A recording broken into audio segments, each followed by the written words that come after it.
అందరికీ నమస్కారం. Breaking news. విచారణ కమిషన్ చైర్మన్ను మార్చండి, తెలంగాణ ప్రభుత్వానికి సుప్రీంకోర్టు ఆదేశం. ఈ డీటెయిల్ చేసే ముందు ఈ వీడియో నచ్చినట్లయితే లైక్ చేయండి, షేర్ చేయండి. మరిన్ని వీడియోల కొరకు మా ఛానల్ సబ్స్క్రైబ్ చేసుకోండి. సుప్రీంకోర్టు కీలక ఆదేశాలు జారీ చేసింది. తెలంగాణలో విద్యుత్ ఒప్పందాలపై ఏర్పాటు చేసిన విచారణ కమిషన్ చైర్మన్ను మార్చాలని తెలంగాణ ప్రభుత్వాన్ని ఆదేశించింది. Commission chairman justice Narasimha Reddy press meet నిర్వహించడంపై సుప్రీంకోర్టు అభ్యంతరం తెలిపింది. ఈ నేపథ్యంలో ఆదేశాలు జారీ చేసింది. కమిషన్ చైర్మన్ను మార్చేందుకు రాష్ట్ర ప్రభుత్వం అంగీకారం తెలిపింది. మరోవైపు విచారణ సమయంలో అనూహ్య పరిణామం చోటు చేసుకుంది.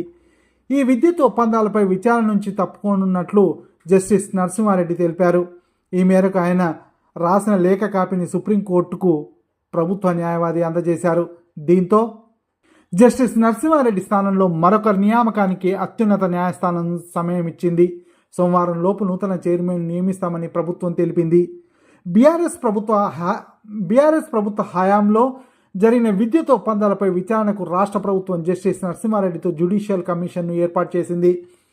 ఆ కమిషన్ విచారణను సవాల్ చేస్తూ బీఆర్ఎస్ అధినేత మాజీ ముఖ్యమంత్రి సుప్రీంకోర్టులో పిటిషన్ దాఖలు చేశారు. దీనిపై అత్యున్నత న్యాయస్థానం మంగళవారం విచారణ చేపట్టింది.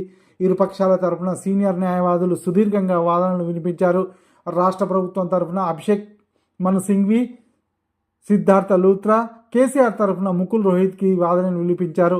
వాదనల అనంతరం విచారణ కమిషన్ చైర్మన్ను మార్చాలని సుప్రీంకోర్టు ఆదేశించింది. ఈ వీడియో నచ్చినట్టయితే లైక్ చేయండి, షేర్ చేయండి. మరిన్ని వీడియోల కొరకు మా ఛానల్ సబ్స్క్రైబ్ చేసుకోండి.